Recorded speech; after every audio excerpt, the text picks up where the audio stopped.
we are live but not visible right now, Jimmy. Cool. We should be. Yeah, okay, we are. Oh, I need to update the description. Toolbars.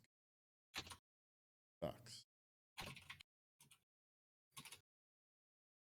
And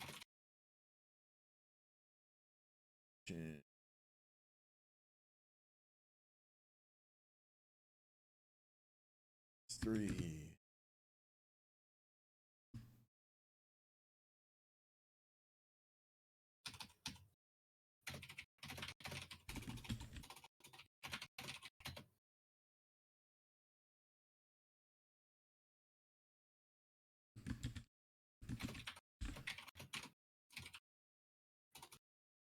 Wait. Title should be updated. Boy.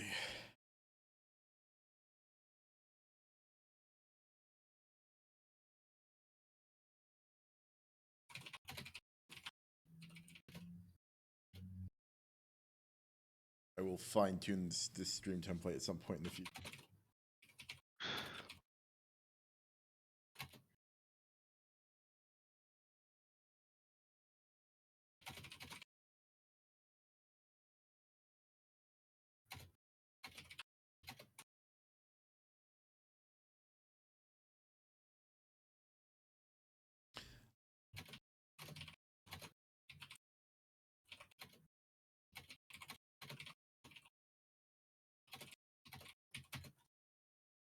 Oh, and just for the opening, I'm your co-host, Mango, Buddy will say I'm your co-host, Buddy. And I'll say we're joined by a special guest, and then you can say whatever you want. I am, of course, terribly excited. Okay. Are we okay, good. All right, we're transitioning. Hello, welcome to Derps Talk About Games. I'm your co-host, Mango. And I am your co-host, Buddy. And today we're joined by a special guest. Jimmy, hey, what's up, everybody? And today we're going to talk a little bit about the Matrix Revolutions. But before we do that, Buddy, why don't you tell the folks at home what it is we do on this podcast? Well, on this podcast, we're basically just a Matrix podcast at this point. All we talk about is movies and then the Matrix. Video games is in the distant past, unless I'm complaining about like WoW arguments I get on Reddit for 5 minutes. That's like a mainstay of the podcast. But that's it. That's all we got. No, so today's episode is about the Matrix Revolutions. It is the third in our, podcast trilogy. Obviously 2 weeks ago we did the Matrix, then we did Reloaded, and now it's time for Revolutions. Ending the original trilogy, came out in 2003 to thunderous boos. Everybody hated this. Everybody hated the back two of the Matrix trilogy. But we quite liked Reloaded. We were both very positive about Reloaded last week. So I'm very interested to hear like where this will come down. Before we do any spoiler stuff, do we just want to talk like an overview? What is your high level, no spoiler sort of takeaway? Before we even get into that, just a little bit of business up front. Next week is the 300 episode spectacular. Send in your questions. That's true. SomeDerpsPlayGames@gmail.com or podcast.someDerpsPlayGames.com. Feel free to join in live at the Twitch stream and ask questions there. By tradition, we will keep going until all questions are answered. Here's that. But back to the episode content. Jimmy, since you're the guest, do you want to give your pre-spoiler high-level thoughts first? Is Jimmy frozen for you? Jimmy's frozen for me. Okay, he's frozen.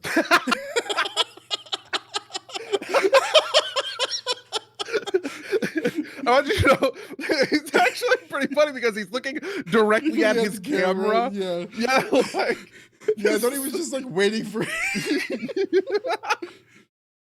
All right. Okay, so I guess while we wait for Jimmy to reconnect and figure his shit out, I just want to say, I have to say I was a little disappointed in the Matrix Revolutions, but like I wonder how much of that is just like the burden of expectations. What really happened is, over the course of this, right?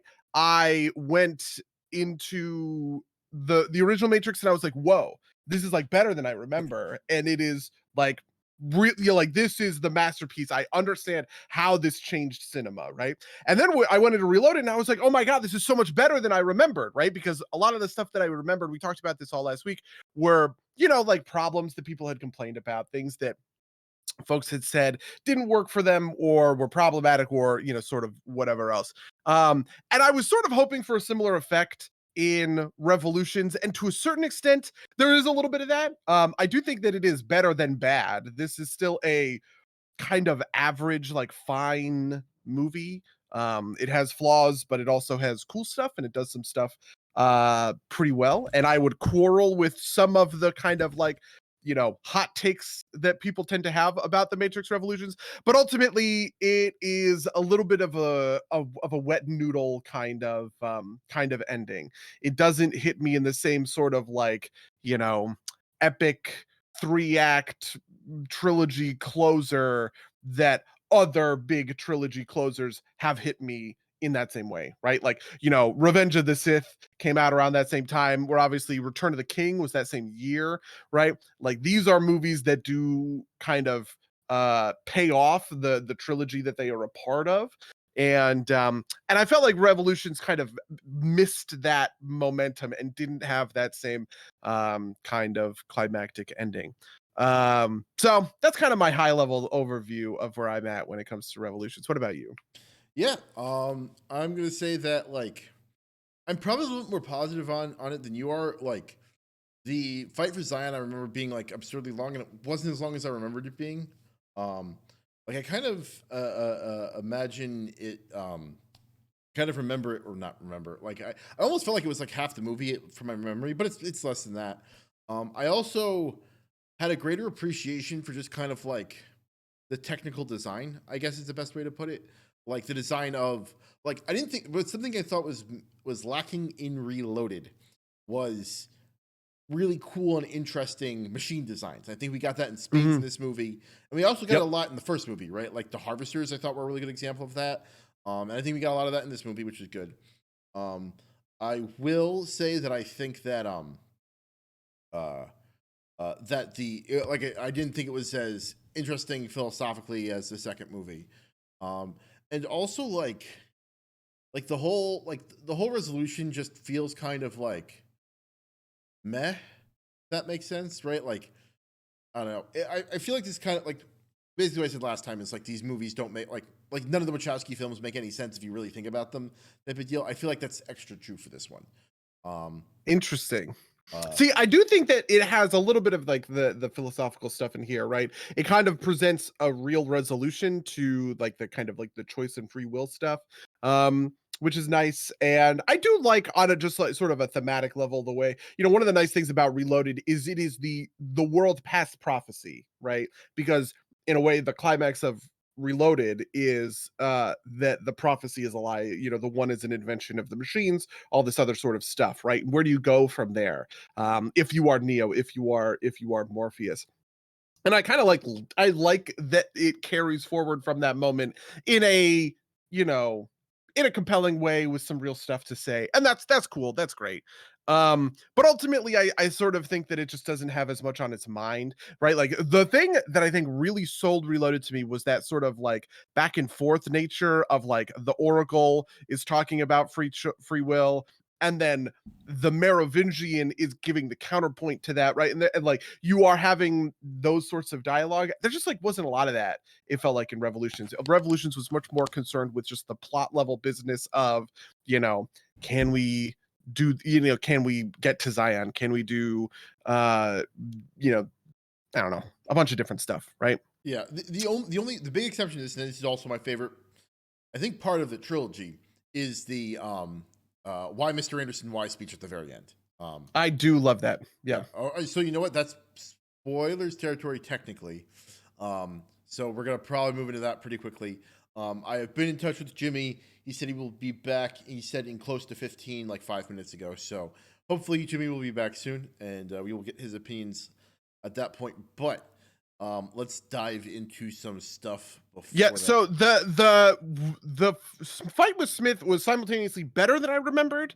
I had this memory that it was just kind of a slugfest, right? That Yeah. they were just beating the shit out of each other, and that was That was it. There wasn't really anything else going on. That was wrong, right? Like on a philosophical level, this is where the film is resolving the issue of free will, right? Where Neo truly chooses to have free will and make choices of his own volition because he isn't following prophecy, right? He isn't he isn't like bound by determinism, right? And eventually the movie ends with him doing the thing that the architect asked him to do at the end of the second movie, which is rejoin, the one merges with the source to reboot the Matrix, right? But he does so by essentially holding that process hostage for the machines until they give in to his demands and, set people who want to be free from the Matrix free, right? That's the revolution. Free will does exist in the Matrix. Neo does actually have the power to choose, and he does choose to do this, and is not, like this is his climactic moment. Why do you persist? Because I choose to. That's the, the underpinning. So that stuff actually does work, and I like it quite a bit. The fight itself, I think, is pretty bad. And I think part of this is also more Seinfeld effect stuff that we were talking about, right? Like next to Man of Steel, which I think is a very similar sort of blueprint of a fight in the sense of these are two superpowered beings who are hitting each other, with Very hard. like huge amounts of force. The fight between Smith and Neo just feels like it doesn't work visually to me. I think probably because it's trying to skirt the line between like the kind of hand-to-hand kung fu stuff, wuxia stuff that has been happening in the first two movies versus the just like the raw power Superman kind of level stuff that it is doing in this fight. So the actual action of it really fell flat for me this time. So on a similar note, I think it might be less kind of like direction and more technological limitation because like I felt that the big fight, like the big like Superman fight that you're talking about was all the CG stuff, right? There were clearly times when it was like them standing on a stage with the green screen background and doing like real fights versus like okay CG versions of them. And like doing the big Superman stuff. And there were a couple of neat effects, right? Like the big water sphere I thought was cool. But like that also kind of felt like and we could do a big water sphere because that's the limit that we can push our technology to, right? Like we can do all these reflections or whatever. In a similar way, I actually kind of wonder if in like, 20 years we'll watch, I don't know,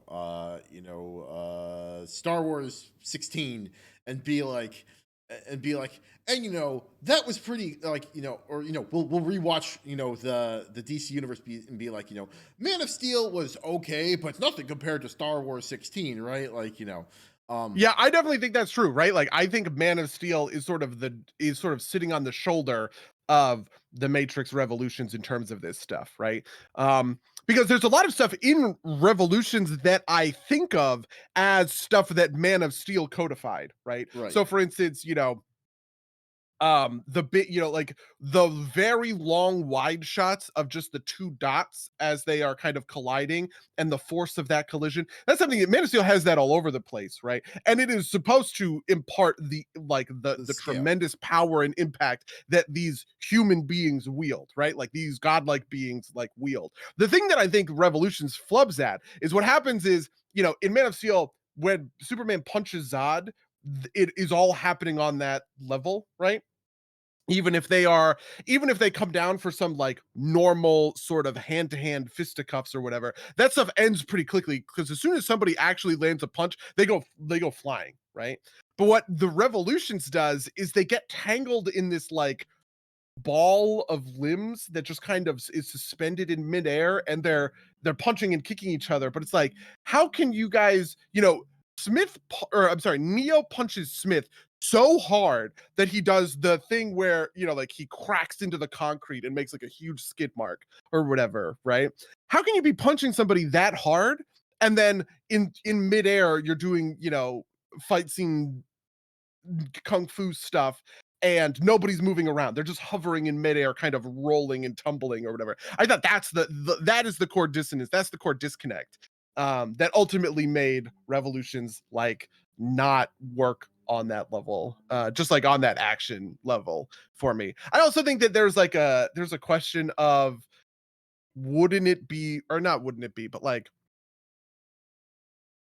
something that Man of Steel does that's cool is invest in the powers of both beings at the time, right? Like a big turning point in the fight between Superman and Zod at the end is Zod figures out how to fly, right? And he talks about it. He says, you know, like I you know, you were raised by farmers, I was raised by soldiers, right? It is my job to learn this shit immediately. And that's part of upping the stakes where it's like, oh God, he is figuring out how to like manifest these powers better than me, and I have to finish this fight immediately. Whereas in the Matrix, the core power that Smith has, this cloning stuff, having a million copies of himself, is completely unused, which just feels like a I don't know. It just feels dumb. I don't like that. And I wish that there was some I don't really know what you could have done. Like maybe at a certain point that's just you're written into a corner and you just have to go, well, Smith and Neo 1v1 because we're not going to do a repeat of the fight that we just did in Reloaded. But there's something about like the setup that never gets paid off and how they're not really interacting on like the powers level that I think makes the fight scene not work. Yeah, I might agree with you there. Like them fighting one on one is a little bit in service of the narrative, right? Like in the main theme, which is like, you know, we are fighting one on one because I have foreseen the future and I know how this is going to end. And he's right, right? Like he beats him Yeah. one on one. Just to kind of bounce off your last point too, or your last point too, is not only do I think that like Superman or Man of Steel rather is standing on the shoulders of the Matrix Revolutions from like a compositional standpoint, which is what I'd say you're talking about.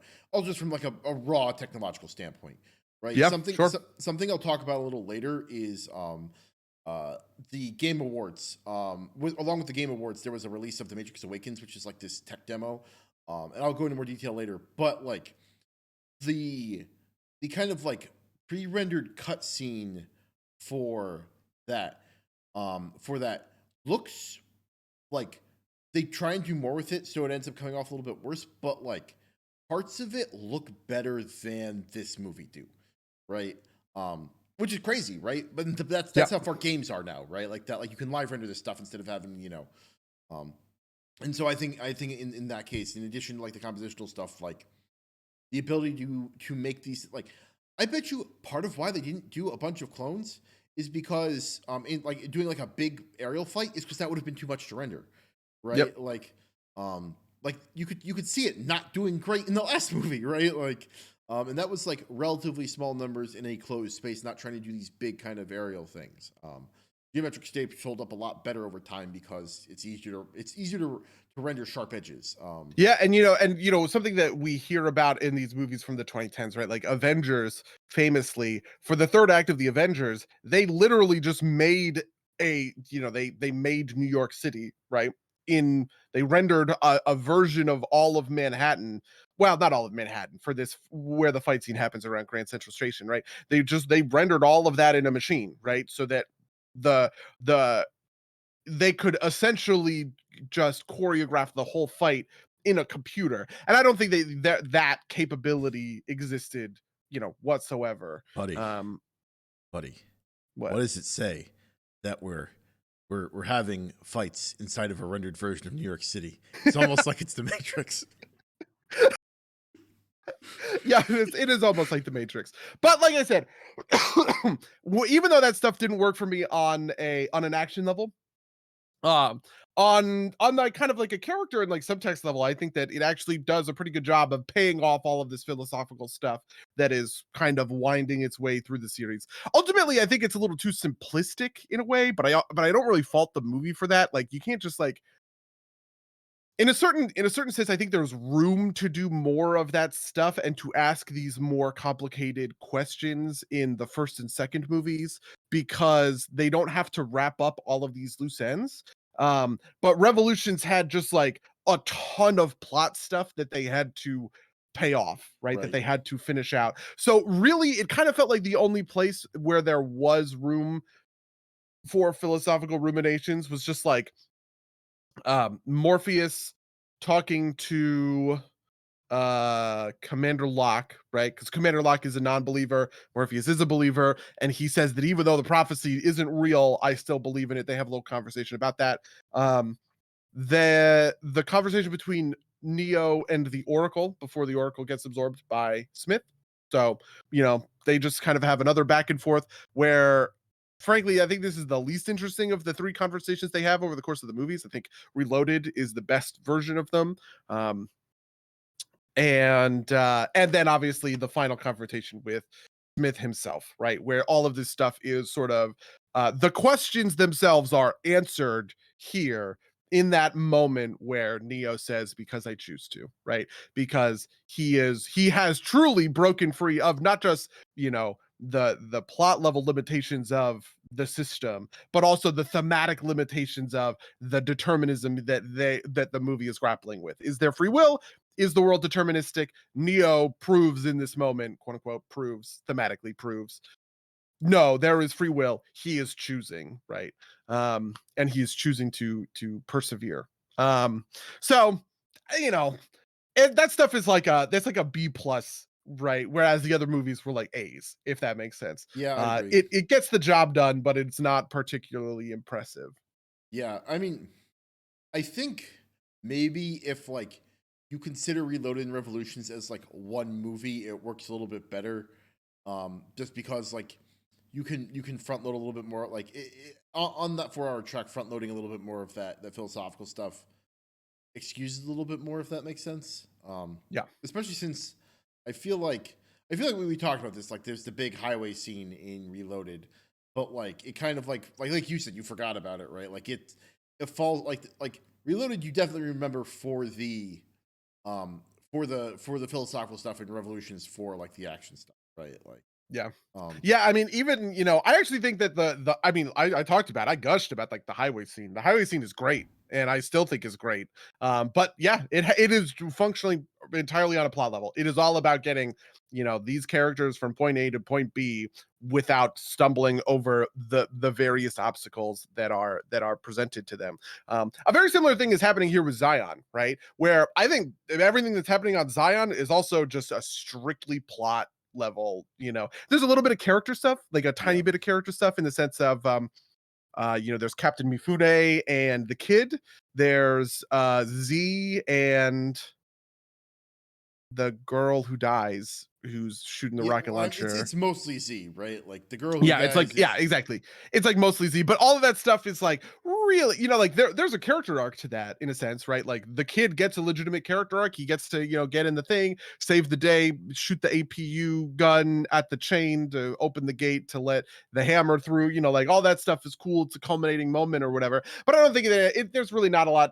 I mean, there's nothing really deeper going on underneath the surface. It is just in there to, have cool stakes and a cool fight scene the same way that the highway scene was in there. And I do have to agree with you that, by the way, that I thought that stuff sucked when I remember watching this the first time. But I think it has grown on me because one, the plot mechanics work, and two, I was probably in the wrong mindset for it. My thing about Zion originally was that I think I was comparing it too much to first of all, Attack of the Clones, which came out the year prior, and The Lord of the Rings, which, like the Two Towers and Return of the King, both came out in 2002, 2003. Those are movies that have much better world building, I would say, than The Matrix, right? In terms of just like cool shit on screen, right? Watching the Attack on Geonosis. I think Attack of the Clones is a worse movie than all the Matrix movies, right? But the Attack on Geonosis has all of this imagination, right? Like the gunships, and the ATTEs and the different kinds of clone troopers, right? And all this other sort of stuff, just like on a pure world building level. That stuff is really like neat and unique. And I remember that there's this like frustration watching the Matrix Revolutions, and all there are Sentinels and APUs. And I guess the rocket launchers, if those even count. And just drill. like, yeah, oh, and the drill, right? Like, it's just like, there's just like so much room to do cool and interesting things. I felt like that didn't they just didn't materialize, right? They're APUs, they have guns. The APUs are cool. I actually like the APUs quite a lot. They're mechs, that's sweet. But they have guns and they just shoot forward. They don't even shoot lasers, they just shoot fucking bullets, right? Like, And they don't, and it's not know? even like they use them particularly interesting, really, right? Like just like 4 bullets into Yeah. an endless stream of sentinels.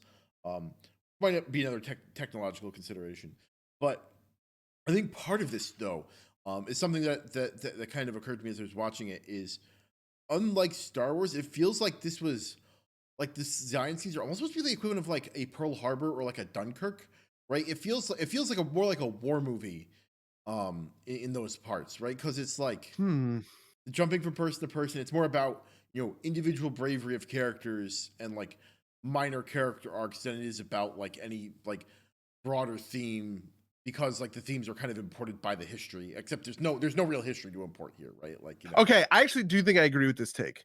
And I think it's pretty smart. I actually do think that Star Wars does fit the same mold, right? You know, the mechanics of a Star Wars battle are typically pretty similar to the mechanics of like a World War II movie or whatever.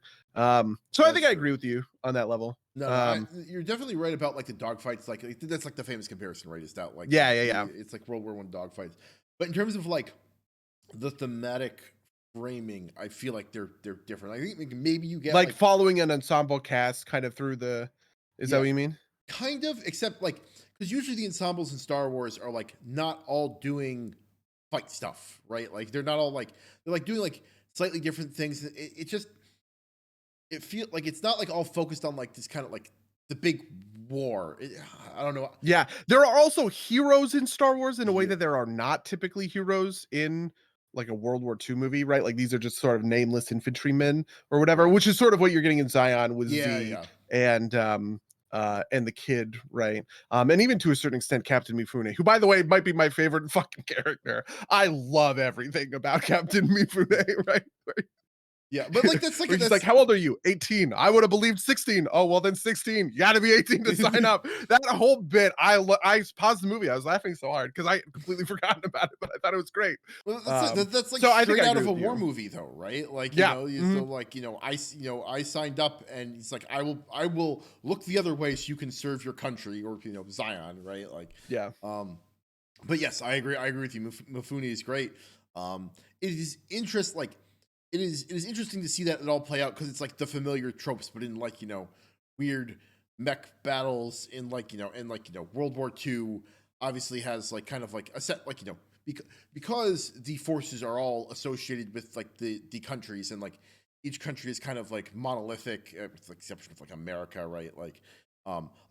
Basically the interesting part to me at least is like like it's an Asian dude, right? Like whereas you just don't get that kind of diversity coming out of World War II, right? Because it's a set historical conflict. Yeah, I mean that's something that I quite like about the Matrix, right? Like the Matrix I think puts a real center on sort of like, I don't want to say like colorblind casting or whatever, but it feels very colorblind, right? Commander Locke is black, Morpheus is black, Niobe is black. It's just like there's a very diverse cast in like Zion doing all of this Zion stuff. I think some folks have probably said, like, I wouldn't be surprised if there's some like YouTube video essay out there that is like, this is all of the agents are white guys, and Morpheus and Niobe and Locke are black, therefore it's like a white versus black race allegory. I actually don't think it's that. I just think it's colorblind casting essentially. But I do like that I do like that quite a lot. Welcome back to the cast, Jimmy.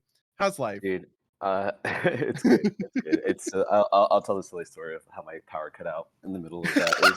It was absolutely hilarious. I'm just watching. I'm like buddy's just going into like, oh yeah, and today we're gonna talk about. And then my second monitor just does like the old cat CRT thing, like and I was like, I looked around and everything was just fucking pitch black. Oh man. The funny thing is when the power cut, you were looking straight at the camera. So I asked you a question and you didn't respond. And we all so just were just like, is everything so okay? sorry. It's okay. It's fine. So we've been talking about a bunch of stuff. So my high level, just to catch you up, my high level take on Revolutions, right, is that I'm a little disappointed, right? I went back into the original Matrix and I was like, oh man, this is better than I remember, right? The masterpiece. I get it. I'm with it. I'm back on board, right? Then I watched Reloaded, and I'm like, holy fuck, dude! There's so much stuff in here that I completely forgot about, and I love it so much. Like the highway scene, banger, end to end, right? All of the philosophical stuff, it just like worked so well for me, and I was like, great, this is awesome. And then I watched Reload. Sorry, just to sneak in there real fast. Did y'all talk about how that highway scene? So, you know that they built that highway for that scene. Yeah, they built it in the Mexico desert, right? Yeah, it's wonderful. I just Yeah, love the entire thing that they're like, the let's not highway try to scene. handle Oh, like a setting. Like, let's just actually like just build this entire like mile and a half thing. And then because like yeah, there's like the extended edition of the Matrices, I guess, and you can see Carrie Ann Moss like training with the motorcycle to do those like dips and those dumps and like just like actually building the bridge and the entire sort of segment and like the trucks heading towards each other. Every car that's like flipped over is just like a very nicely timed explosive. It's beautiful. that's the good shit. Yeah, and so then we entered Revolutions, and I was hoping a similar thing would happen, but at the end of the day I kind of felt like Revolution sort of fell flat. I don't think it's a bad movie, and it does better things than I remembered. When I watched this as a kid, I remember really not liking Revolutions. I was like mad about it. I do think that it is better than that, but it didn't quite hit me in that same like, oh my god, I forgot this like fucking diamond in the rough. Diamond in the Rough, Matrix, one of the most popular movies of all time, right? This Diamond in the Rough movie, you guys, right? The Matrix. Um, and that didn't quite hit me for Revolutions. What about you, Mango? Mango, you're muted, I guess. Am I? Can you Somehow, yeah. can you Wow. not hear me? Can you hear Mango? I'm No. transmitting on. Oh, you know what? I must have hit a key. I'm watching him say. Can you lip? No, I'm definitely transmitting over. He is. The- He was muted. There we go. The technical hear me now? limitations of. But now I can't hear you for some reason. Wait, can you hear Oh. me? I can hear you fine. Yeah. Okay. I'm definitely. Well, this is really awkward. Transmitting I over. promise the, that if this doesn't get cut on the podcast, that we will. So, wow, this is. Here's what We're I'll say, guys. watching Mango try and talk, and I want to give him the opportunity to jump in, right? Like if he fixes this shit. Oh, this is Oh, whatever. God. I'm gonna love the Test. Oh man. just Yeah. get Okay, full- so Wait, so I want to back Can up. you guys hear me? Yes. yeah, All but now right, you so- sound whack. So the funny thing is I've been transmitting this whole time over the stream. So whoever's watching can definitely hear me.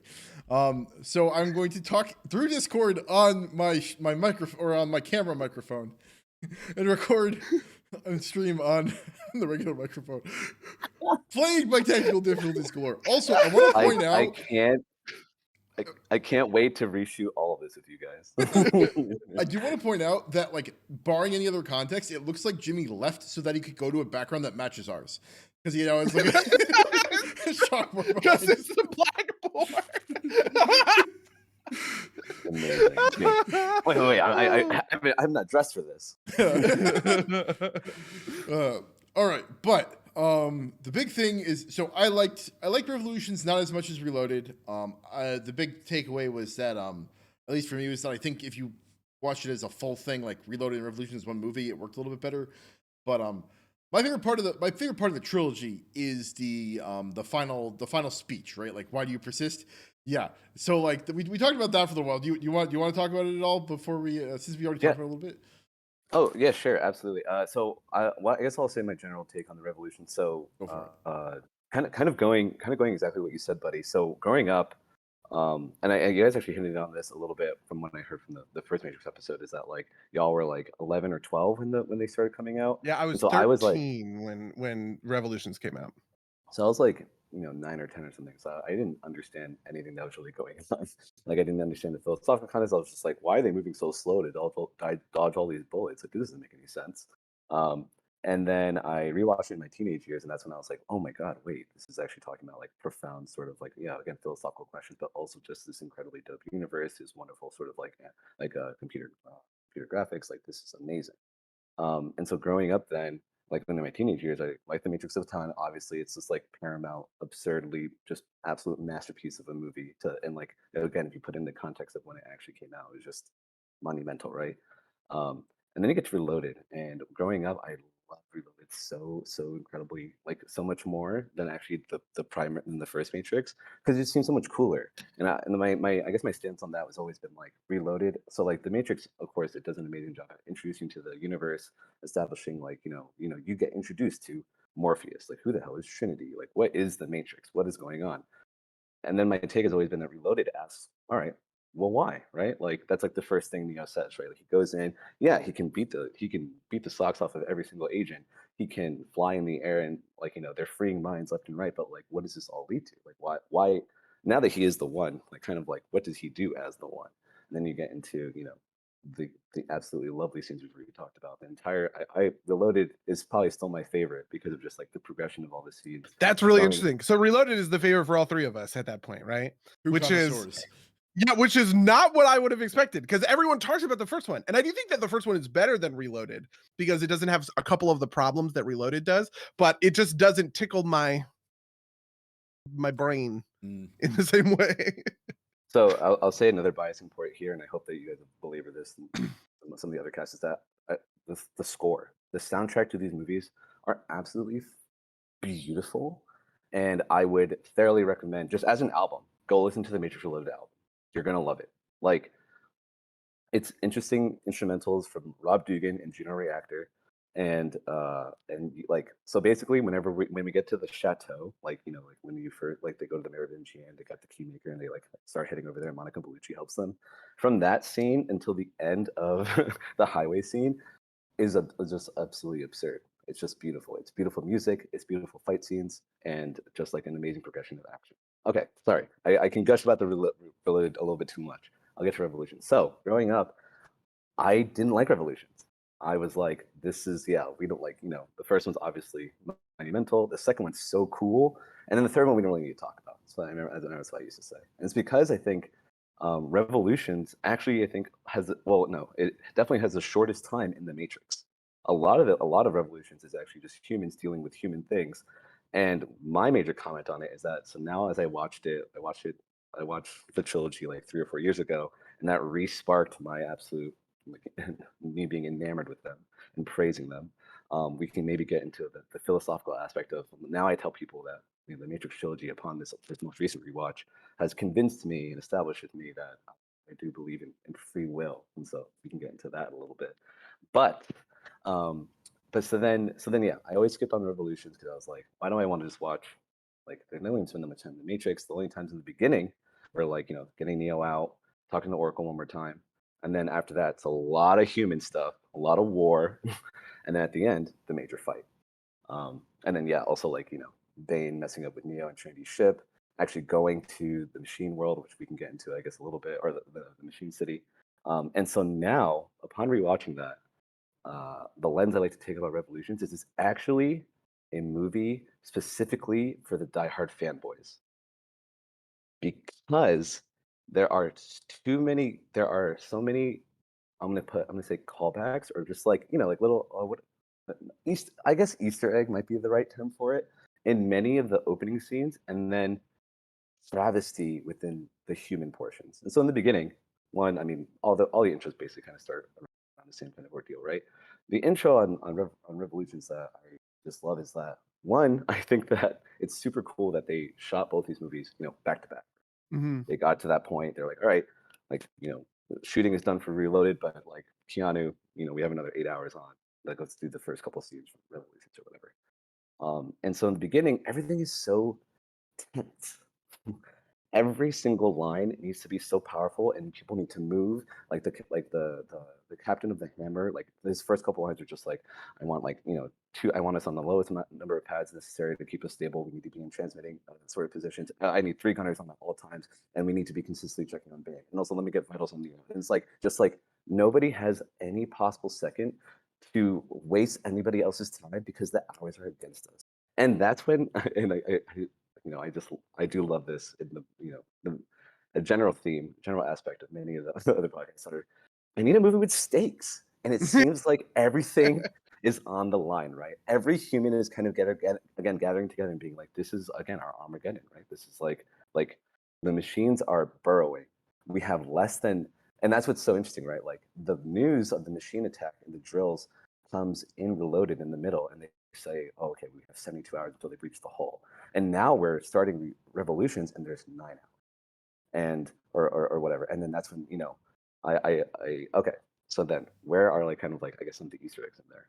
So you start off the movie as we go into the Matrix the first time, like with Seraphim meeting up with with Trinity and Morpheus, Sure. the music as they're entering the like crazy kind of night scene is a song, beautiful song, Tetsujin, and it's like a direct callback to the music that that they use uh, when Seraph first meets with Neo. It's like the same kind of bongos, the same In kind the of tea themes house. in the tea house, exactly. And Yeah. that song is called Tea House. Beautiful song. Whoa. then we enter the nightclub, right? And so then oh, we're going down to this level. There might be many men. That pillar scene is a callback to the bank scene. We're doing like very very similar things, similar kind of flips, like shots going off on the pillars, like blah blah blah. And but then they not only like are like, wow, remember when you all really loved this? We're bringing it back with a different kind of spin, right? Now we have like vampires that can walk upside down and like go and do this crazy stuff. At the end of that, oh well, Trinity is driven by her insane, absurd, like maniacal love for Neo. So she's willing to go in there and literally kill fucking everybody who's getting in her way. And so what does she do to cap off the fight? Oh, the kick from the first movie. Oh yeah, against the guy who's upside The down. guy's upside down, and she just raises up, does the pause, and pow, right into the wall. And then, Yeah. and so as you're watching, you're just like, oh my god, like this is beautiful. This is so wonderful. It And rhymes like poetry. It rhymes like poetry. So, yes. Actually, it's interesting because I think that nightclub scene is maybe something that kind of hit me the least, but like now that we're talking about it, I liked it quite a lot. I remember the thing that I really liked about it when we most recently watched it was I was like, I forgot about this Eyes of the Oracle thing, right? Where they go to the Merovingian and he's like, I will let you and the Merovingian is great. He has that personality, he has that swagger or whatever. And then he gives them the fetch quest, and Trinity is like, "No, I will fucking shoot you." Like, so it's amazing. So interestingly, I actually have in terms of Easter egg points, right? Like we were talking about in the Matrix, right? Or I was talking about how like I thought there was a lot of stuff that mirrored some Star Wars stuff.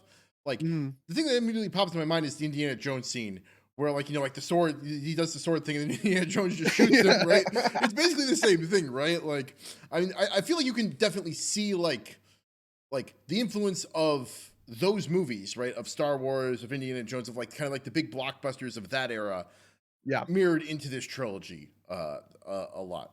And I don't have much more to say about this. I just like it just seemed like the right time to talk about it, since you were talking about the nightclubs.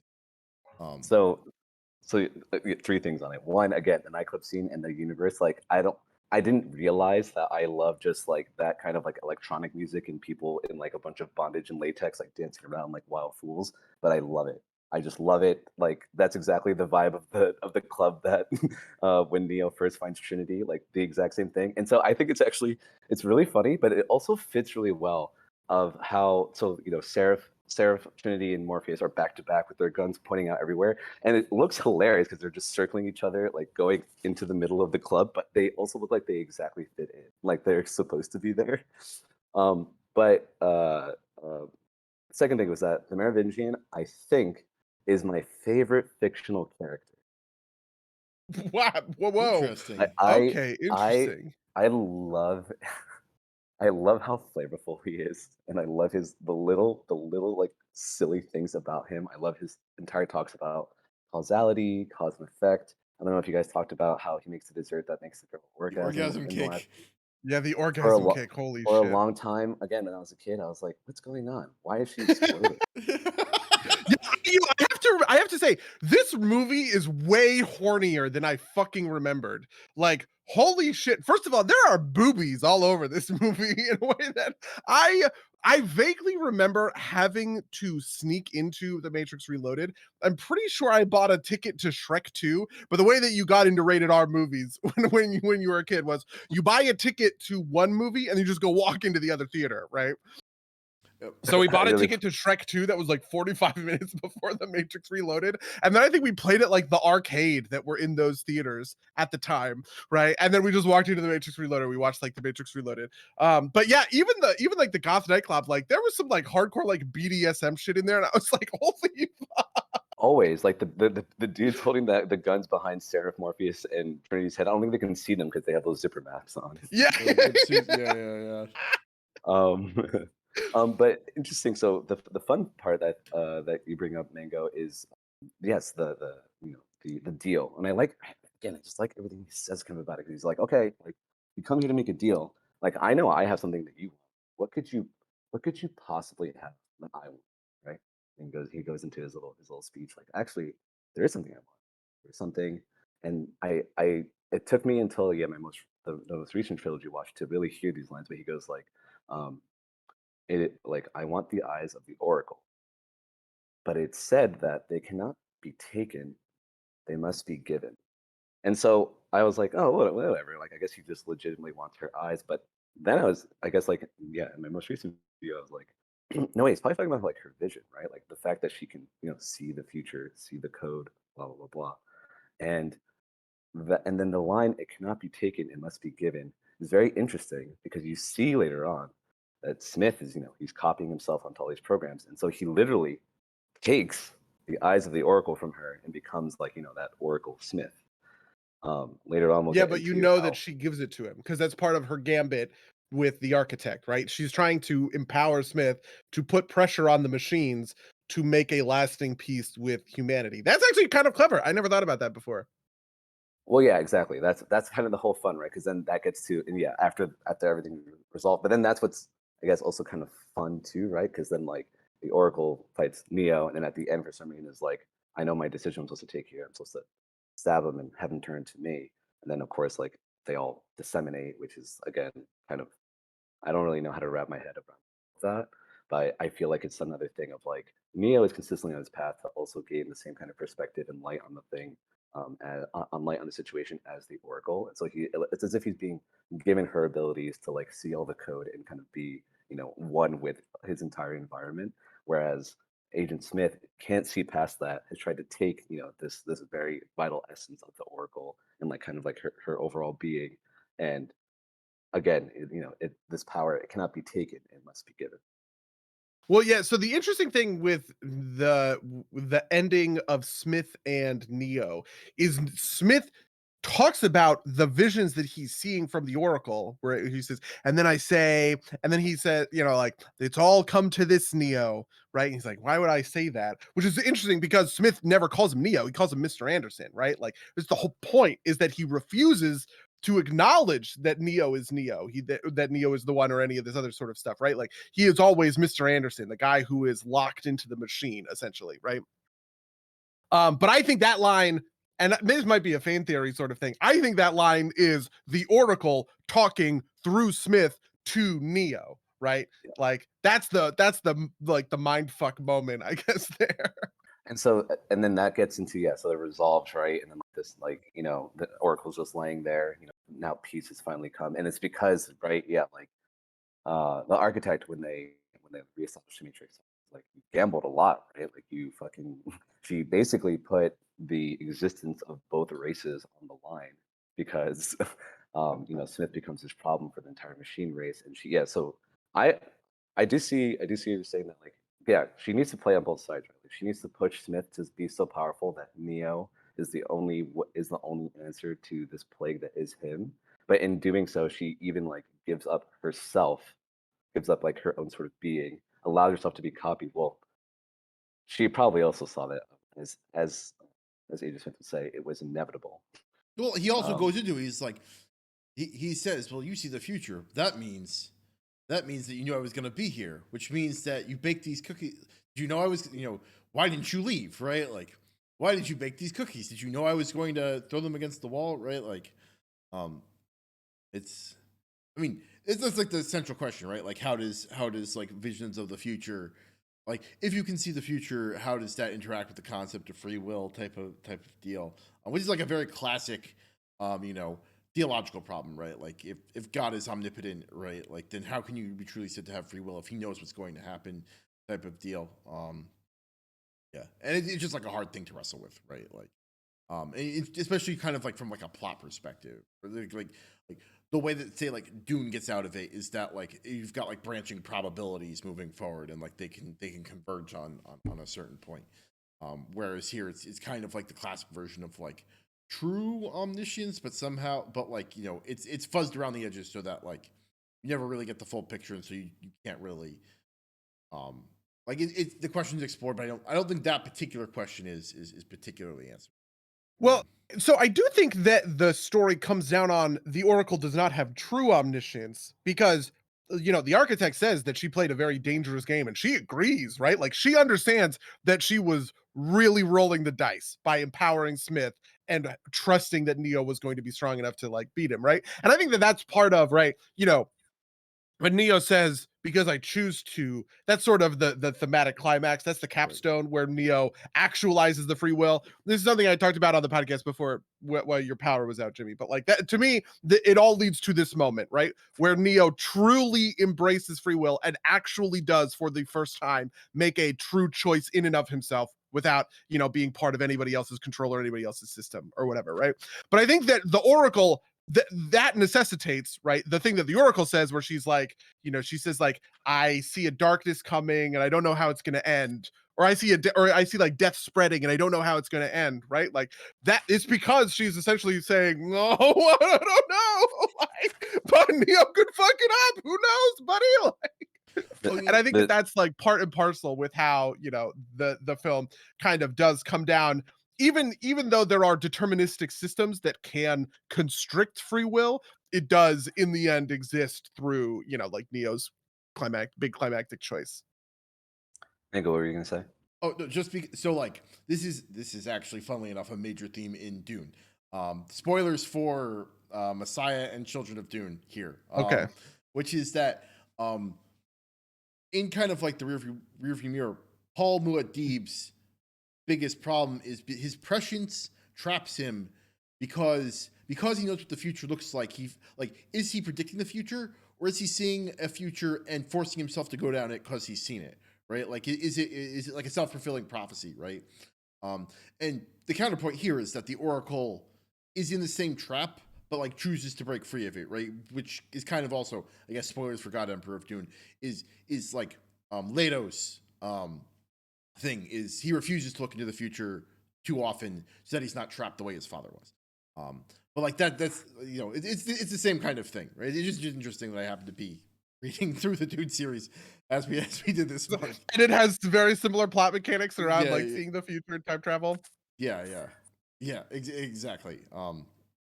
Which we haven't gotten into in the Dune movie yet, but that'll be in 2023 or whatever, right? Yeah, I mean, like you want to talk about like like Reloaded and Revolutions being like the weird sequels to Matrix. Fucking Messiah and Children and God Emperor and fucking Heretics are gonna be like something else if they ever get to those. That's hilarious. I'm driving back to Jersey for the holidays, and my plan is to listen to the Dune audiobook and then watch the movie because I've heard amazing things about the movie. Yeah. Honestly, those books are great for I've driven back and forth to Jersey for a fair amount, and listened to Dune, a lot of Dune books on the way. They're good for that. So I highly recommend. So to get back to a bit of the Oracle's like plan here, and her talking about the decision that she has to make, the decision that has to make. So I love it, buddy. I love that. Yeah, he and as it's poetry. It's beautiful. As Smith is just wailing and beating on Neo, and he just gets back up, and you can see, right? Hugo Weaving. I mean, what an amazing actor. But you can see that he just can't parse. He can't understand. There's no logic to it. It's just how could you do this? And so I just love to get back that like the real purpose, reason, the real why that we're doing anything is because she really wants the end of the war, and so that is actually where I think that she understood that Neo needs to be basically the bridge between the two civilizations. He's basically the peace treaty, right? Because Mhm. she's saying that, and it's from the conversation with Neo, like we me as a program, you as a human, together we need to end this war. We want the same thing. We want peace between both of us because this is I guess uncontrollable, as the machines are consistently having these crops and needing to remake the Matrix, and Neo is just continuously spun out as this anomaly that erupts every iteration of the Matrix. And so I fully believe and hold true that, yeah, Neo is practicing free will towards the end, and that is what separates him from Smith. That is what resolves the sort of kind of conflict. He does play the olive branch between humans and machines, because, as kind of like that conversation with Counselor Han in the second movie when they go down to the engineering deck, like we do need each other. One cannot exist without the other. And although the architect, of course, is very stoic and says like, oh, we're willing, so grave, we're willing to accept certain levels of survival if need be. But I guess like the end of that sentence I like to add is that Neo practices his free will to fulfill the destiny laid out. See, that's the thing that I think is interesting, right? Like Neo does the thing that the architect predicts he's going to do. He joins the source, right? So in a certain sense, you could say it's deterministic, right? But I still think that it's not, because the architect thinks that Neo is going to bond with the source in his office room, whatever that room is, or whatever. And I love that. So because that's Neo starts getting these visions, and he starts seeing the door to go to the architect. Yeah. And it's like, okay, well, it leads you there, and then again, problem is choice, and like typically, I guess like it's fun because then the mentions how Neo or how previous ones typically have a more kind of like general sort of like love for human race, right? And so they're like, oh my god, I can't be the extinction of my race. I'm gonna go and listen to you. I'm gonna go back to the source. Let's reboot the Matrix. Yeah, but the other thing Neo re-upload cares the about code. is fucking Trinity. And then Everybody else and so the Oracle tinkers and is like, oh well, why don't we just make him go like love this one person absurdly incredible, so he'll go to the ends of the earth. And that's when Neo's like, fuck you, architect. You say she's gonna die. She's not gonna die. I'm Jesus. And he flies so incredibly fast to catch her and bring it out. Okay. And then in Revolutions, like it's also weird. Like why can he sense the squids? Why can he force stop them and do all that kind of business? But then you're looking at his visions as he's progressing the movie and being like, well, where do I need to go? And it's still pointing back to the source, right? He's just being shown another route. And then he does go back. He does get his code kind of reinserted into the Matrix. It's just that this time it's on, I guess, like his terms and in agreement with the machines, and can finally consolidate a form of peace between and end the war between humans and robots, which is what we all wanted all the time. I think something that I was missing when I was a kid and I watched this movie was how important that first interaction on the subway is, because okay, in the very first movie there's no humanization for the robots. They are just faceless machines. You only see the Sentinels. In the second movie you get the Merovingian. You figure out that the Oracle is a program. You meet the architect, right? So I will point out that you're not completely right. Like Smith does get some characterization. It's all discussed, right? But okay, it's like yeah, it is an emotion that is not like purely rational, right? True, because he is feeling real hatred and contempt. Yeah, I mean, my thing is that I think that is what breaks Smith free from otherwise being part of the machines, right? Like his just raw hatred for everything that the humans possess is the thing that makes him unique, and this cancer that threatens the Matrix in the first place. But that's a little bit different.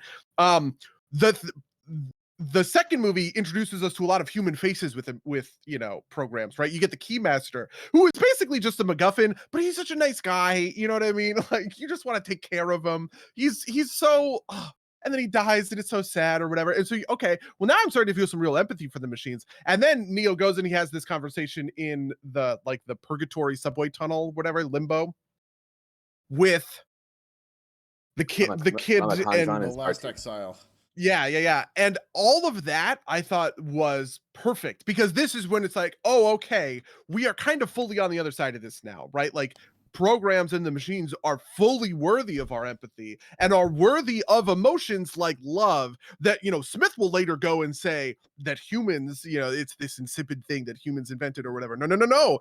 Even the machines feel love in and of themselves, right? Like this is something that permeates past the consciousness of just the humans and into the kind of emergent consciousness of the machines. And I think that that's a really interesting and like foundational point to what makes the Matrix, right? Is like growing to learn to empathize with the enemy so that you get away from this kind of we've talked about this before with like sort of the stormtrooper problem, right? Where like in the original Star Wars trilogy, the stormtroopers, you just fucking kill them. Who cares? They don't have personalities or lives. I But don't. then in Yeah. episode 7, you meet Finn, and he's a stormtrooper, but he has a heart, he has feelings. His buddy dies, splashes blood on his face or whatever, right?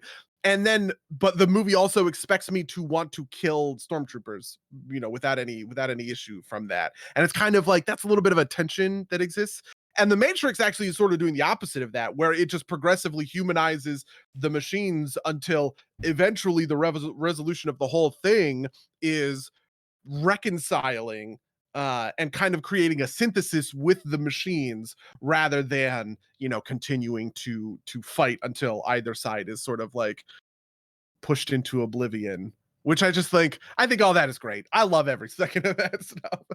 Exactly. Yeah, I mean, Exactly. even Agent Smith, his final line is, I think it's his final line is it over, right? Like a desperate is it over, right? Like a very Mhm. kind of emotional is it over rather than like a very cold rational, Unlike the architect, who is like unfeeling and rational to the end, right? Like, what am I, a I human? love the architect. I Yeah. love the architect so much. The architect, I love the architect using those weird ass words that nobody uses, like uh oh god, I'm trying to think. Like in his speech, he has all of these like weird, and it feels like I'm talking to somebody like a logic professor or something, right? Like ergo, like that It's kind of wonderful. stuff. And that's what everybody made fun of him. That's what everybody made fun of about the movie at the time, which I thought was funny, but now I think is a little mean spirited, right?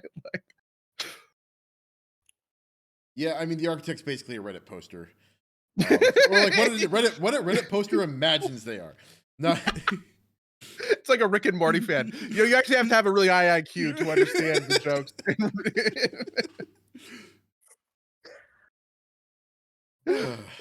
Oh, yeah.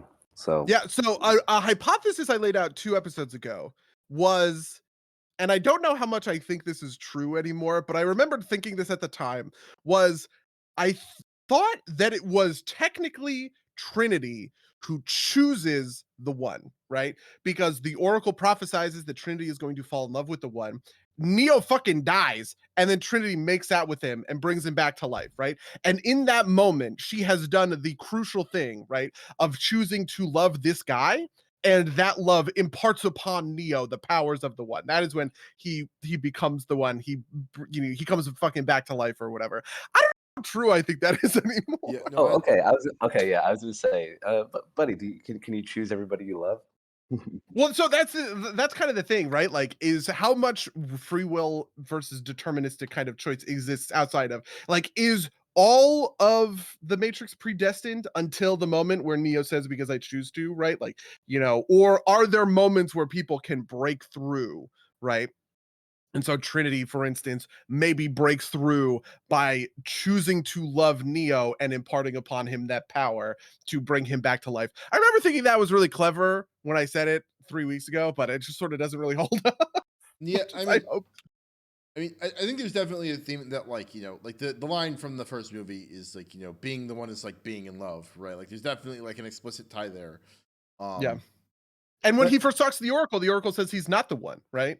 And then there's that question of like, oh, is she just fucking She with him or she whatever? said Or that she said not that to the put like one. all the dominoes are falling in place in order for him to be the one, right? So it's like exactly you'll never get to like, well, what about when I push the first domino? It's like yeah. we're ready before that, or either we're ready before that or we're ready right in it. Again, it's the choice, But that's even, why. okay, I think the important part though is like recognizing that you have the power to choose and making a conscious choice, right? Because the whole conceit of the Matrix is that they had to build in this imperfect world where people could make the subconscious choice, right? And the one is supposed to be the accumulation of kind of like all of those errors that they offload into one person, because that's like, you basically have to like, the Matrix will hit a critical mass of errors, and then they'll reset, and then the one will come and he will reset it, and then they can start doing it again until they have to garbage collect everything again. So But I think part of the Oracle's Gambit, right, is the moment where Neo has a focused love for Trinity that is different than the generalized love for humanity, right? That's if I'm the Oracle and I'm trying to break us out of this cycle of war, right? And I'm prophesizing all this other fucking shit. I feel like there is a part of that equation that is focusing Neo's love and attention onto Trinity herself, right? So that she can be that kind of fulcrum moment where Neo breaks away from what the architect plans for, plans for him to do. Which I think that there is something to that. And I also think that there's something to the fact that she gives prophecies to other people too, right? She prophesizes to Niobe that Niobe is going, or that Neo is going to need Niobe, and in the moment she will help him, right? As she prophesizes to Morpheus she prophesies that she will choose to help him or not, right? Like that the choice is in her hands. That's another important point, right? Like that, that like a lot of these important things are like this reflects, kind of like Jimmy was saying, rhymes like poetry, right? Like, Neo will choose to help Morpheus or not in the first movie, right? Yeah, like that's true. It is up to these, like, it's not definite, but like the choice will be put before you, and you will have the choice to make. And I think there are a series of those also, right? Like the same thing happens for Morpheus. They go back into the Matrix in the first Matrix to go save Morpheus's life against everybody's recommendation, right? Like, I mean, talking about stakes, right? Like in the original Matrix, the stakes is just there are 3 agents in this building, like.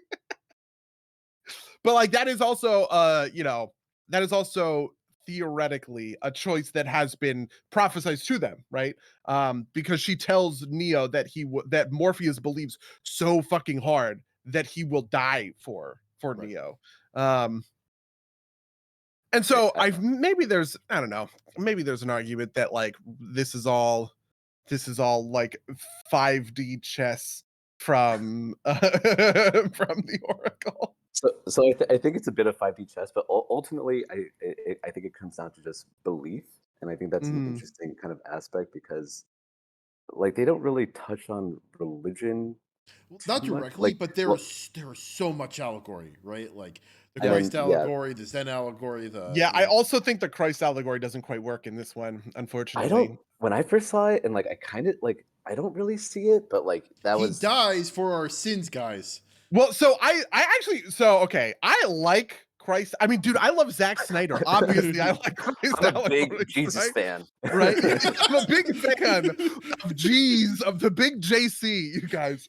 But I just don't think that Neo really, especially because his like love is so focused on Trinity. Like, I don't get the sense, right? Like, okay, when Superman is doing it, I get it because Superman does have this just generalized sort of love for all mankind that he is willing to, which is like sacrifice. JC Messianic. Yeah, right? Exactly. Like, but like if Neo is explicitly tied to the life of this one woman and his love is personified in Trinity, right? And he's basically willing to, I guess, let Zion fucking die for the chance to save her. Doesn't that make him not very much of a Jesus figure? I don't think. And also, I don't think it's a clean allegory, right? Like he's definitely a messianic figure, but I would agree with you that it's not a very clean Jesus Christ analog.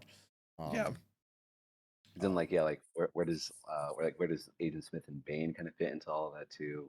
But I mean, I actually quite like Agent Smith's sort of Satan story. Another story I'm a big fan of is the Satan story, right? Where like Agent Smith is kind of disillusioned with even his own side, and just that, that anger and that repulsion is what gives him sort of the power, right? Like they talk about, like, it's the equation trying to balance itself. As the one is getting overloaded with power, as Neo is mastering his shit, Agent Smith is gobbling up his own power to kind of be like an equal opposites. That's cool. I'm on board for that sort of shit. But I just So- love, like Agent Smith's just like raw resentment and contempt for just like like all the good shit in the there's a YouTube video, and so I thought that y'all bring up this like theory or whatever of how Neo is not actually the one, Agent Smith is the Oh one. yeah, I hate that though. I don't think that's real, and I don't. If you type into YouTube or whatever explanation you're gonna find online, it's wrong. But Yeah. I will say that it is interesting. Again, like the connection, it's beautiful that Agent Smith is always just always the Mr. Anderson. Always, he's never surprised to see Neo, but Neo's always like, "Oh my God, what the fuck are you doing? Why are you here?" And he comments on it all the time.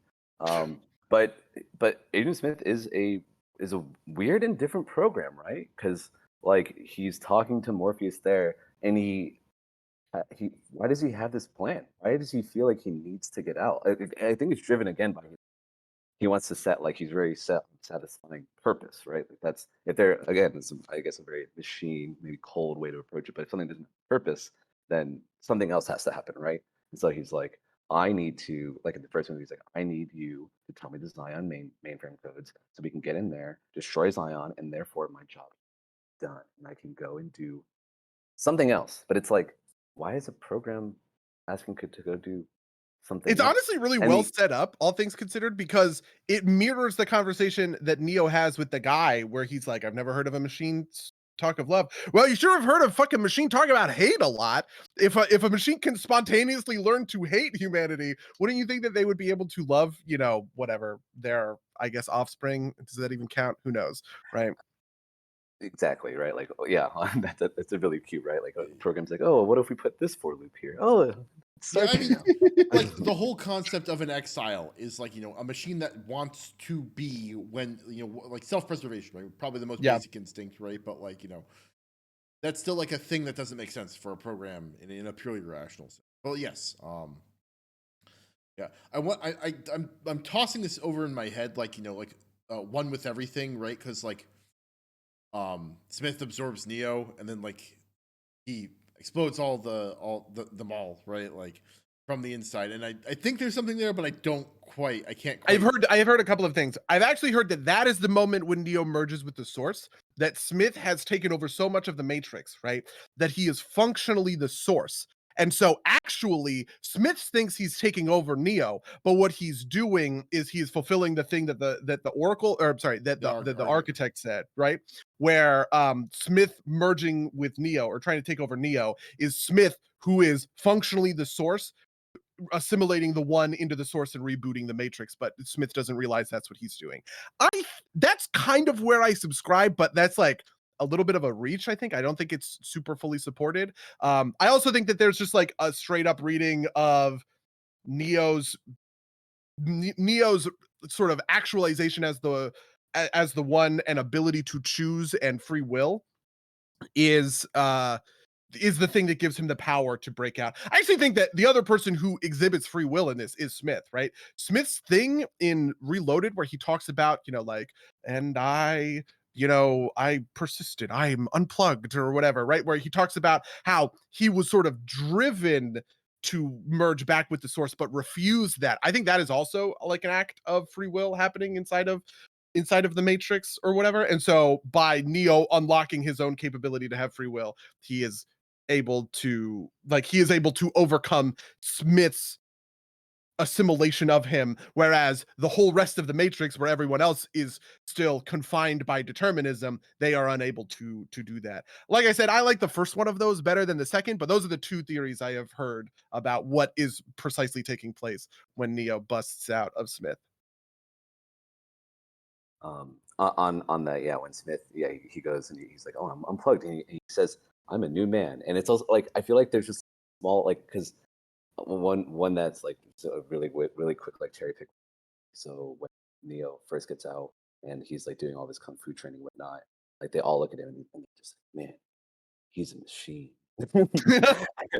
and it's just like no, yeah, it's just like and that's why I was like I love their like next like he motions to him because they are the only beings that are traversing that kind of space, like that line between program, machine, and human.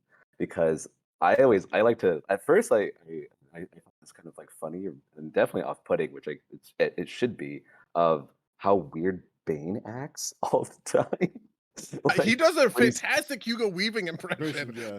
Yeah. wonderful, absolutely amazing. But then I've also I guess the way I'll explain that to myself, I guess, to suspend my disbelief is I'm like, it's probably because he kind of says he's like, it's probably really weird for your program to be inhabiting a human body and to like be like moving around and being like, this is what humans say. Where's Neo? Like he's probably just that's probably why he's acting, or like, or at least that's again that's painted as like so then like Smith has found his way to like enter into the human realm and is like, you know, the one of all such many programs to ever do so. And Neo finds himself going towards, you know, understanding the Matrix, viewing the code, and literally reassimilating into the code and like, becoming part of the machine world again. It's just like I felt like again, it's like one full connection tie. Okay, I have one more theory, and this is what I'm making up on the spot just because I remembered when you said purpose. I was like, oh yeah, he talks about purpose. So this is the quote from Reloaded when Smith comes back, right? And he says, but as you all know, appearances can be deceiving, which brings me back to the reason why we're here. We're not here because we're free. We're here because we're not free. There is no escaping reason, no denying purpose, because as we both know, without purpose, we would not exist. And then they all go, purpose that created us, connects us, pulls us, or whatever. And at the very end, he says, we are here because of you, Mr. Anderson. We're here to take from you what you tried to take from us, purpose, right?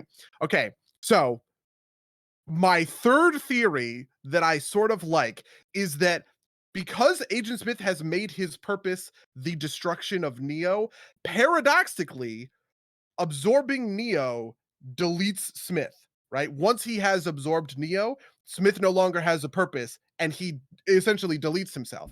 And him deleting himself frees everyone, right? I think that is maybe that seems most plausible to me, actually. Like looking at all those, I sort of like the first one the best because I think it's the coolest, because you're kind of, that then it's the Oracle tricking Smith into becoming the source and then whatever. But I don't think it's as well supported as Agent Smith accidentally deletes himself. What a fucking dumbass. Oh no, I've dragged myself to the recycling bin. It's like a script. It's a script. It's always running, but all it does is it drag itself to the recycling bin so that it can't function anymore. That's exactly what Smith does. We did it. Case closed, boys. We solved the Matrix. You just needed to. Did you try turning it off and turning it back on? Yeah. Anyway, man, I love the Matrix. Talking about this stuff has been great. This has been maybe my favorite, one of my favorite series of podcast episodes that we've done. Do you guys have any like final thoughts? I mean, well, so a couple of things. Okay. I think so. We're over our standard time, but I think we should talk a little bit about Resurrections predictions. And real quick before that, I don't think any of you have like a PlayStation 5 or Xbox Series S. I played The Matrix Awakens for like half an hour, which is like the announcement at the Game Awards. We can maybe talk about that a little bit if we want to. They showed a new trailer, and then they're like, and there's an Unreal 5 engine experience. I was like, oh boy. And so I downloaded it, and it looks really pretty, but it's like not even like an on-rail shooter. It's like you literally like auto-target tires, and you hold down the right trigger. And it looks very nice, and then it's like an Unreal Engine tech demo. But the important thing, and you were out for this, Jimmy, but is that, or at least the important thing to me, is that the graphics are very good, and like the cutscenes are like as good looking as the CG in this trilogy, right? Like from 20 years ago. So that's what's neat. Not a lot in terms of like content there, right? Like it's not like there's anything there that like matters, I think, story wise. But Resurrections predictions. Before we got on stream, we were talking about this a little bit. Jimmy, I know you're not super excited about it. I'm not super excited about it. Buddy, I think you're cautiously optimistic. I'm optimistic. I'm just the copium right now, I guess, on this podcast. Well, Jimmy, so like my objections are like reading tea leaves from reviews. So Jimmy, I feel like you have a principled objection, and I want to hear it. Okay. Yeah. So again, I feel like okay. So I've heard from Mango from talking before the cast that there's 2 trailers out. I've only seen one. I saw the one. Okay. And also I don't know if I've ever actually delineated this for you guys in like my approach to media, but like when it comes to like movies, TV shows, I like to go in literally as blind as possible because as soon as any kind of concept of expectations come into my mind, it's the Punnett Square from Zero Punctuation, right? I feel like most of the time you're going to be disappointed. Um, so I tried for a long time to go without looking at literally anything. Like if there was a poster, if there was like maybe it was running before a YouTube channel or before a video or something, I'd like close the tab and like just go do something else. Then I was forced to watch the trailer in front of Shang-Chi, and again so it looks a little bit too. Although I'll be basically eating my own words, it looks a little bit too Dragon Ball Z to me. Like it looked like to me that like I remember right now what's popping in my mind is like Trinity looks like she's kind of like surrounded by a few people, and then like screams and like sends out a sound wave to like or like a some kind of pulse to knock everybody away.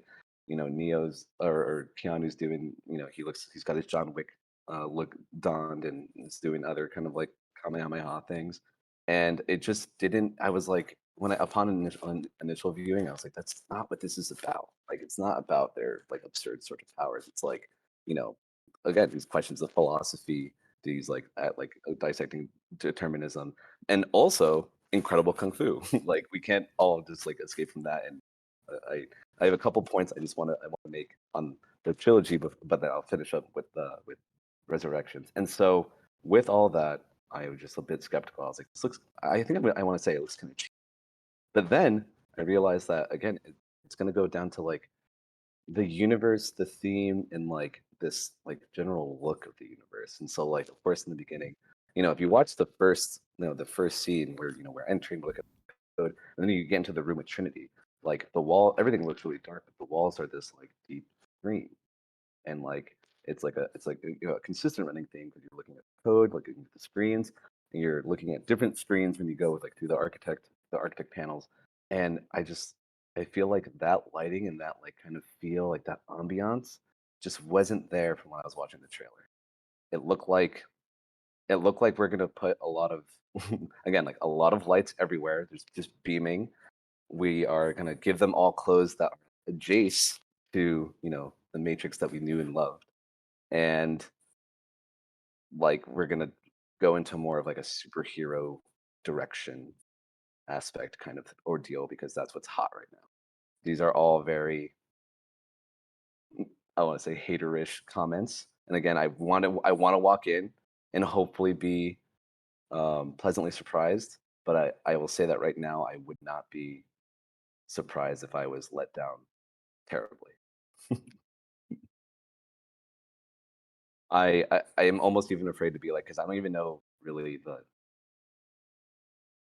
plot or where this is supposed to go and fit in, or like how it's even tied to the rest of this masterpiece. And so In a that's why. sense, that's what I find very interesting, right? Like, the 3 films have a pretty clear beginning, middle, and end, right? And it cuts on a pretty straightforward sort of like ending point, and I don't know where they go from here, I mean, especially not with the old cast, but I don't know. That's part of the mystery, I guess. I think the easy answer is they at the end of the 3rd movie they said the truce will hold for as long as it holds, essentially, right? So like the truce just like Keanu pops back out and it's like, well, the truce isn't. Somebody broke the truce, right? Like, yeah, I'm pretty sure Keanu Neo is not the one. I think the one is going to be Trinity. Oh yeah, no, I think that's probably true. That is the common thing that I've seen on Twitter. But as soon as I saw this is not my take. Somebody else, I saw this on Twitter and I was like, oh, 100% that's real. Like no, like that seems very correct. there was like a comment about like her being like her getting her due or something, and it's like, oh, that's what's gonna happen. I am like, we'll see. The new trailer gave me a little bit more hope. It looked a little bit more interesting. Of relevance to our earlier discussions, there's a line where one of the blue hair hackers says, "We don't use phone booths anymore," which is a thing we talked about during the first Yeah. episode. Oh Yeah, boy. there's also, I mean, I don't want to spoil too much out of that trailer for Jimmy, so I guess I won't too. There are some interesting callbacks that I think have potential. And that's a lot of where I'm at when it comes to the Matrix Resurrections. Everything that I've seen has made me go, "Oh, well that has potential," you know. But everything with potential also has potential to suck. So, Yeah, that's literally my largest fear. yeah, yeah, but it's not like, with Spider-Man No Way Home, just as an a timely contrast.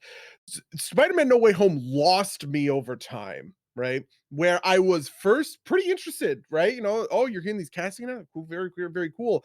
But then I started seeing like the trailers, and I saw the first trailer and the second trailer, and like at this point, I'm just like, I don't know. The thing that bothers me about that is this seems like a huge, big story, which is very at odds with what I want out of a Spider-Man, story, right? Spider-Man is about fighting, you know, fighting the Scorpion on your lunch period, and you have an algebra exam in 20 minutes. And can you beat up the Scorpion and web him to the wall for the cops before you get back for, your algebra test, right? Like that it's so low to the ground that that's the stuff that is like core Spider-Man drama to me. And this has been delivered, right? Like I think Spider-Man Far From Home delivered on this incredibly well, right? Even as they were doing this whole globe-trotting adventure, because it was so deeply integrated into the school and into his relationship with, MJ or whatever, and it's all about his trying to get away from the like the responsibilities of his superhero life by foisting off whatever this thing that he got from Tony Stark. And so the Matrix hasn't done that. The Matrix, every time I've watched a trailer, I've been like, "What? Oh, that could be really cool." And maybe it will be really cool, but I don't know. I guess it could also suck. Don't do Honestly, this to me, the Exactly. Matrix. it's I funny. guess Dune came through for me. Dune also, I had that feeling when I saw the Dune trailer. I was like, mm, and then I loved every second of Dune. So Okay. Good. It's That's funny to me because Spider-Man kind of did the opposite thing for me. Like the later, because the later trailer kind of like revealed what the actual plot was instead of like leaving it hanging. Mhm. I think it brings it back down to ground level, right? It's about Doc Ock and Electro, like Peter Parker not wanting to condemn them to death, right? Which is like heavy, but it's small scale, right? Like it seems like the big thing is at least it's what the second trailer implies, that the big thing isn't the kind of like big catastrophe around the spell not working. It's about the lives of these two people that are going to be negatively affected. But yeah. I guess that's fair. That's I'm gonna see these movies. I get that. I'm gonna I see am these. definitely seeing it this weekend, though. I just realized that I scheduled my booster shot for the same day that I scheduled to watch Spider-Man. So That's risky. I was knocked that on my is, ass yeah. the day after my booster. Um, Okay. I'm seeing them both next week. I'm seeing The Matrix on the 23rd and Spider-Man on Christmas Eve.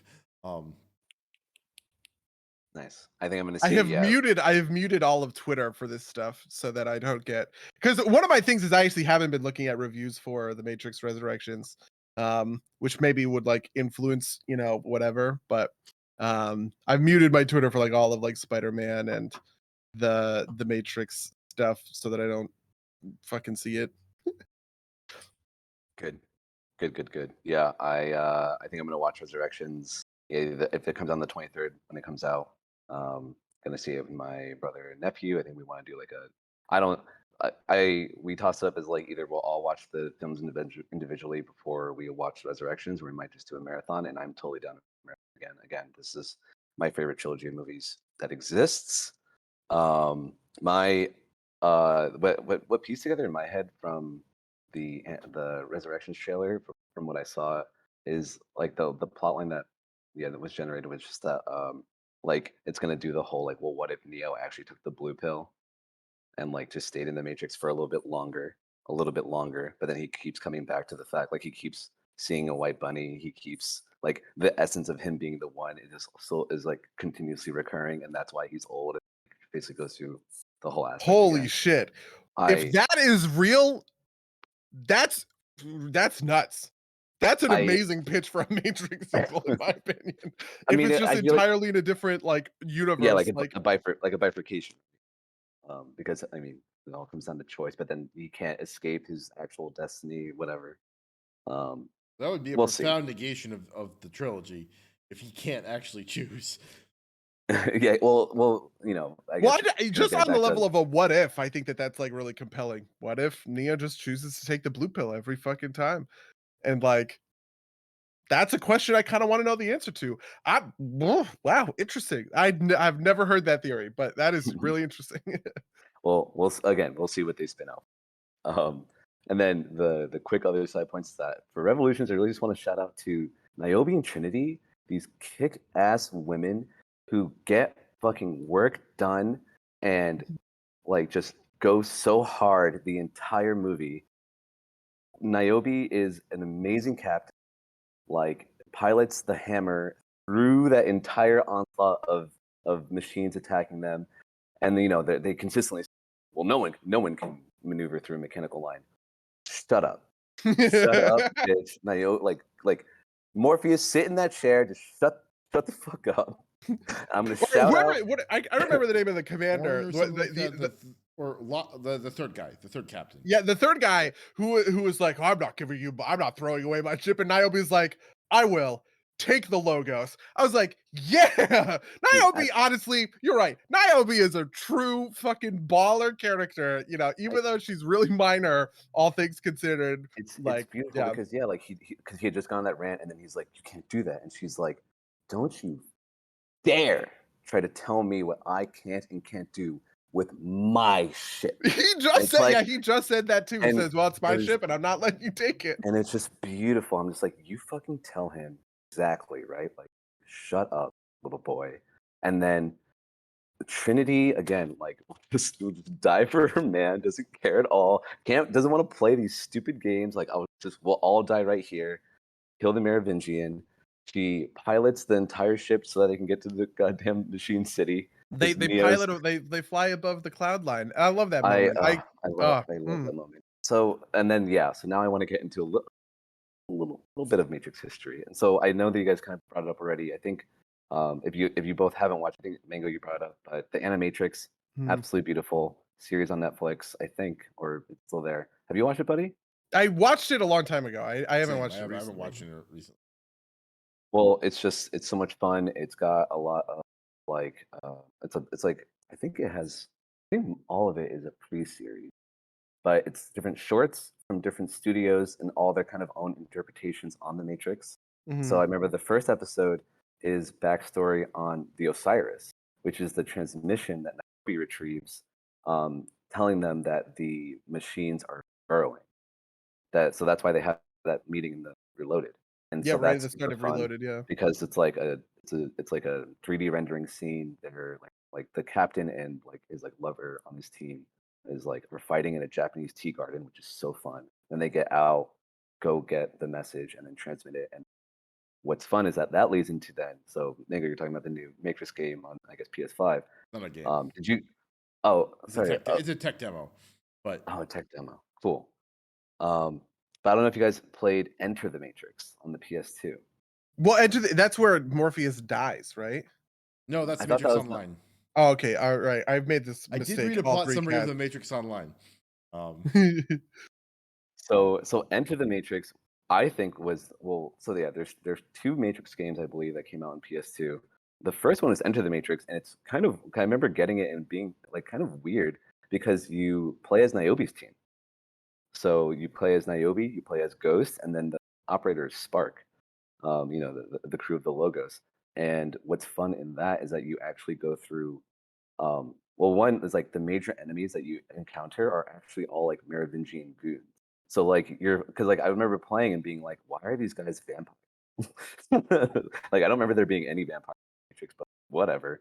But then what's fun about that is that you go through the trial of Niobe actually retrieving that message from the Osiris, which is super, like that's like the end of the game, which leads you to then being like, wait, like what message is she talking about in final transmission?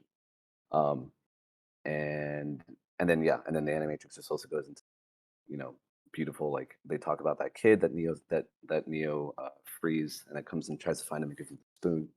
um, and it's just like all just beautiful media kind of just attached to the Matrix and its history. The final thing I love to say about Revolutions and what really, I guess, perspective, and now you know I won't dismiss it. I'm just like, this trilogy is amazing. My order still goes Reloaded, The Matrix, because of course of how monumental and pivotal it is, and then Revolution still deserves to be up there because I love seeing a sad movie, and I love when the stakes are really high. And sure, we spend about maybe 60 to 70% of the movie in like in the human world or like in the real world and like fighting these squiddies.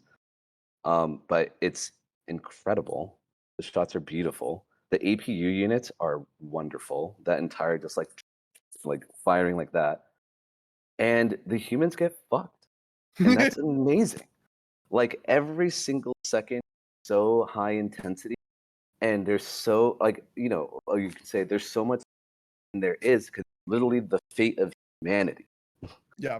Like you know, you feel like, you know, so a callback, I guess, to the Animatrix, and was kind of fun. So when the drill first breaks through the dock, and you know, we have all the guns, they're pointing at the hole, all the APUs are there, and we're just decimating the machines, right? Like they can't even get through. But then they start straggling through. Okay, well, you know, there's just a few of them. But then you watch the first APU go down. All right, well, oh wait, there's like a whole fleet of them. Oh wait, that was just their like initial kind of swarm. Oh my god, now you have this giant hive of machines, and they knock over your radio station. And okay, well, we fix one drill, or we nix one drill. That one's not working. Oh well, now there's a second one. Like, oh, we need to retreat from like, oh, we got in, like she's Niobe's sliding around trying to get through the gate. That, you know, I love Captain Buffoni. He's such a strong character. He gets against so much flavor. He valiantly dies. That shot of him, like with that giant swarm coming at him, like I Like, never, cut up by all of the all I like the like, again, tentacles. like I just, so much adrenaline's pumping me. His speech right before, he's like, you know, if we're gonna die, let's at least get in hell then. Like I had never been so amped to be a human. Besides, when Morpheus is in the cave and gives that speech, oh my god! I literally, like, I need to like do laps after that speech. It's just so amazing. And that's what I love, right? Like if a movie can't convince me that, like, oh wait, like main characters might die, like there's actual stakes, and people that you like maybe even slightly know, right? Like Z and your friend who, you know, take out that first drill and then shoot off the other one. You know, like they escaped the first time. The second time, the tentacles are coming down, and Z's like dodging left and right, and her friend just gets murked, just absolutely destroyed. And it really just brings back, like, it feels like, wow, we really are about to get decimated here, and it's absurd and terrible. And that's going to go into there's an Animatrix episode about, it's like a cartoon, and it talks about the establishment of the war between um, man and robot. And it's like, it goes into like the trial. It's basically like an iRobot kind of thing. The robot like accidentally killed somebody, and they go to trial. And the robots, they make make their own city. It's like City 001. It's so cute. And then they, like, you know, stop a short economy, start having a GDP, start becoming a world force, all this kind of business. and then and then and then they get to war, and it's like, oh well, you know, time is progressing. So what a really fun part was that, like, you see human technology.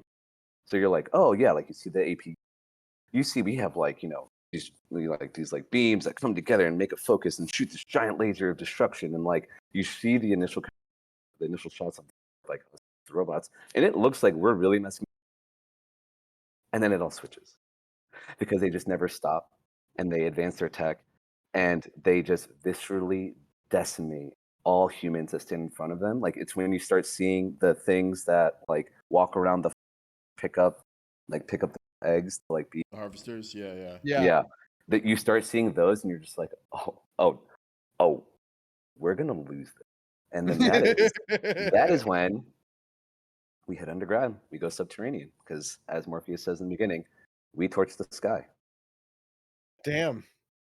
And then that's what makes it so beautiful that Trinity and Neo are the only ones to ever see the actual sun and be above Right. brief second, and it's just this beautiful harmonious like little bit, and then I love that it descends back into the cold, terrible reality of what they need to go and do. It's Well, thank you so much for coming out of the cast, Jimmy. This is great. I'm so glad that we could get together. I will only reemphasize that, please, if you would like a voice on literally any other topic, I would do this for funsies. All right. Well, with that, we're gonna call it. Again, thank you for joining us, Jimmy. Remember to email your questions about anything we talked about on this cast, or for the big 300 episode spectacular, to podcast@subversivegames.com or subversivegames@gmail.com. Rate, review us on all the sites and all that good stuff. Jimmy, where can people find you, or do you want people to find you? I do have a Twitter. I do have an Instagram. My Twitter is JambinJambo. Oh no, my Twitter is Sir Jambo. My Instagram is JambinJambo. I can give you the links. I don't post on them ever, but I plan to. Yeah, in you the retweet future. the podcast, which is You greatly retweet the appreciated. podcast. I constantly retweet the podcast, post on Facebook, and I do want to get a little bit of things. So yeah, I'll send you that. All right, awesome. So yeah, And thanks for having me. It's been a ton of fun. absolutely. And buddy, you have anything you want to promote before we get out of here? I do have big promotions this week because I am streaming and movie night is this week. Those are now, I guess, linked on Fridays because it's normally every other, but whatever. I don't know how that happened. So the stream this week that I'm doing for Akupara Games, twitch.tv/Akupara Games, is a special in development stream. This is why I want to mention it. I'm going to be streaming Absolute Tactics, which is a game of ours that I've talked about. And it's coming out next year. And we did a demo, which I played on stream, but I'm actually going to be showing the game itself. And kind of picking up in the middle and playing through a couple of the missions. I've been playtesting the game on hard just to prove like whether or not people like is hard too hard. Sometimes hard is too hard. So I'm very excited to do that this Friday at 11 a.m. Pacific, 2 p.m. Eastern. Also on Friday after that is Akupara Movie Night, which is obviously voted on by members of the Akupara community. And I put up a bunch of Christmas movies and they chose Nightmare Before Christmas. So that's what we're watching. The Nightmare Before Christmas at 4 p.m. Pacific, 7 p.m. Eastern. So if you want a little, I think this is going to be the last movie night of the year because I don't think we're doing one On Christmas Eve. Yeah, no, it'll be on New Year's Eve. Is like the next Friday after that. Yeah. So this is the final one of 2021. And if you want to come by and hang out, please do so. All right. Well, with that, I'm going to say until next time, dear listeners. Until next time, loyal listeners.